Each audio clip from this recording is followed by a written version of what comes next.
looked good. I had a bunch of people watching it and be like, yeah? I wanted to hear what you had to say about Tyson. So the people were disappointed. So we got some unfinished business. All right, man. Let's talk about Mike Tyson versus Roy Jones Jr., man. What do you think? Well, I was telling you last time, I think it's so funny that it's at Dignity Health Sports Park because at least one of them's probably going to lose both of them in the fight. But, I mean, it's an entertaining fight. It'll get some eyeballs. No dignity. There's no other sports really at this time. So, I mean, anything we can get, I think we'll take it.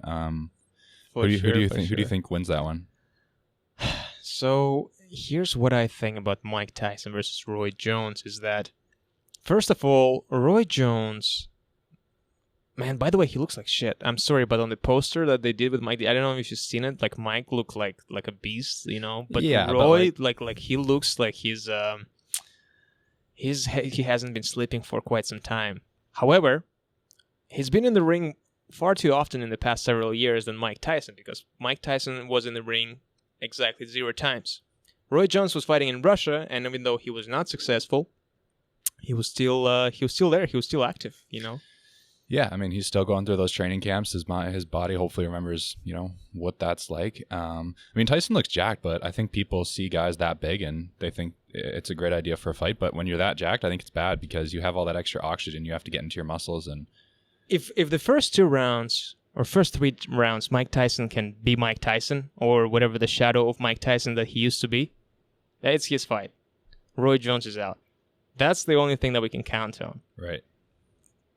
Otherwise, if it goes the distance, I feel like Roy Jones, based on the stamina that he has, will probably get the points, win on points. In reality, I think we're just going to see a bunch of hugging. That's what we're going to see. Well, they're saying it's an exhibition fight. So, I mean, who knows what that even means? I know if it's sanctioned by an athletic commission, I think maybe that might be a little illegal because you can't go around pre-agreeing to fix fights almost. But we'll see. I mean, I think if everyone's saying Tyson looks good, but they're saying he looks good in 30-second Instagram videos. I mean, that's not how long a boxing match is. If it gets past 2, I definitely got to say Jones has the upper hand there. You think he's sparring right now? Like during his trainings? I would say I hope so, but for guys at that age, you almost hope they aren't because it's that little extra bit of damage that's going to set them back. Headgear or no headgear during the fights? What do you think when the fight happens? I think they both got egos, so they'll do no headgear. They don't want to tarnish their look. Fuck it. I don't think headgear has that much of a difference, though. You think? Yeah, as a boxer, when I'm sparring, I prefer not to. I feel like I can move my head a little bit more. So even though my head's not as protected without headgear, I feel like I get hit less because I'm able to move my head more. So that's just me personally. I'm interested to see what they'll do. Yeah, I'm just thinking, like, I don't know, who would, like right now, if Mike Tyson goes to sparring, who is he sparring with? Like, who can be his potential, like, sparring partners? Imagine, like, he's probably, like, fighting some kid. Some like Andy Ruiz back in the day, like some one of those kids, like the chubby ones and whatever, so that it's, I don't know, imagine like the feeling of like, okay, Mike Tyson wants to spar you and you like literally sparring with Mike Tyson while Mike Tyson prepares for his freaking real fight. I mean, it is a real fight afterwards. Even holding mitts for him looks terrifying. I mean, the only guys that are probably good for him in sparring are guys like Holyfield, and they're not going to get in there for free. So imagine Holyfield's not going to like spar with Tyson. I mean, maybe just as a joke or whatever. But imagine like you're sparring with Tyson, and Mike Tyson like, it's okay, man. Like we're just gonna like we're just gonna play around, man. It doesn't matter anything. I'm not gonna hurt you at all. And then like, pam, pam, pam, and real Mike Tyson, all of a sudden, like, the ego awakens, the beast in him is awake, so then suddenly he's, I'm the most ruthless, like, fucking just like, kills you, obliterates. I don't know, I feel like that's kind of like the Tyson. I hope no one's gonna get offended. I really wanted to try the Tyson impersonation. Did it well? Did it work? Yeah, that was pretty good. But, like, yeah, man, like, I feel like that's, and honestly, I would take that. I would take that beating. Like once in a lifetime. It's a bucket list item, right? To getting beat up by Mike Tyson. I don't know, man. It's something about him. The thing about Mike Tyson, though, I grew up, like, I'm 29, right? I'm 28.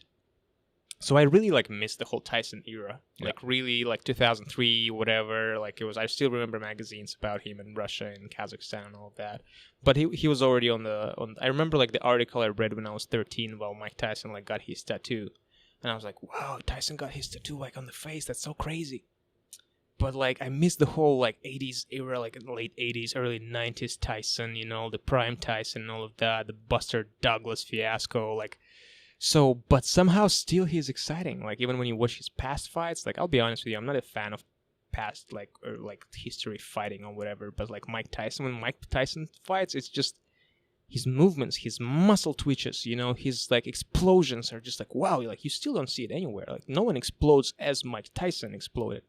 No, even guys like Joshua, you see them hitting mitts, and I mean they're probably not going 100%, and maybe Tyson is to kind of hype the fight a little bit, but it's a whole other level. And I mean that's the thing with boxing is it's half maybe skill, maybe less, and everything else in terms of selling a fight just a compelling narrative, and that's what I think Tyson brings to the table. It's just the big question mark: is he good? Is he not? That's what people pay to see. Yeah, and the interview by what's his name? He was his trainer at once, and then something like the story about his daughter and the gun and whatever. What's his name? It wasn't Cus D'Amato. No, the other one. With his car. I couldn't. Yeah, I couldn't. He's Gwozdik's trainer. Gwozdzik retired recently. I forgot. I need to look this up right now. Hold on. Let's do it. Like last time, we forgot that Canelo fought Jacobs. That was his last fight. Yeah, and we missed a couple fights after. Yeah, I was like, oh shit, this is embarrassing. Saw the box track, and I was like, oh boy. Yeah. No, but like that's true. Jacobs was fighting Canelo. That's his last fight, I think. Then I think he fought Chavez after that too. Oh, he did. Oh shit! See, we missed two fights. We need to get ourselves a Jamie like Joe Rogan has. Now accepting applications. Teddy Atlas, Teddy Atlas. Oh, of course. So during the interview with Joe Rogan, Teddy Atlas said that Mike Tyson had around 3 real fights in his life, and he lost all of the fights. And now I think maybe that's the emotions talking. Maybe there's some personal shit between Teddy Atlas, and there is some personal stuff between that and Mike. But that's what he said. It's like, well, he really had like 3 real fights where it was like, toe to toe. He had a chance of losing. Yeah, and he lost all of them. Yeah. That's what he said, and I was like, well, he's probably like, okay, Teddy, like, I get it, but, like, you're not, you're the greatest in terms of training or whatever, but, like, you cannot just say that, like, it's the thing that people are talking shit about boxers, like, okay, but at the end of the day, the boxer is the one who's going into the ring, and in boxing, you never know, you can lose to the easiest fight ever, because boxing is boxing. Takes one punch. One Hail Mary punch, and you're done. But at the end of the day, in the back of my head, I was like, man, maybe it was all an illusion. I don't know.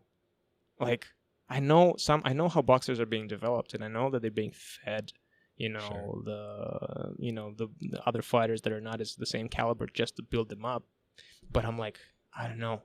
Sometimes I think about that. Sure, maybe he got easier fights, but in order for a promoter to look at you and say this is a guy worth building up, he has to see something special in you. And I think you still see something special in Tyson, whether or not he got easier fights. He still had a raw natural ability that was true. Champion of the world. And he did well in the Olympics, I believe, right? So there's still some talent there. No, Tyson skipped the Olympics. Oh, you're right. I'm thinking of Lennox Lewis. Yeah, my bad. Yeah.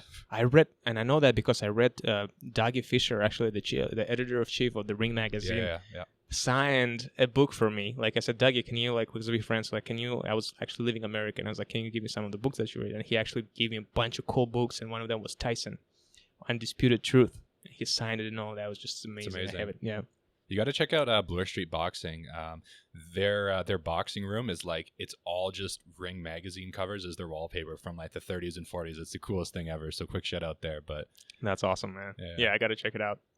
But yeah, in this book, he's basically, excuse me, cheat meal day. I'm like gonna burp all the way through. He's basically so candid about his life, like, and he writes this book as would he would tell you his story, like with the F-bombs and all of that.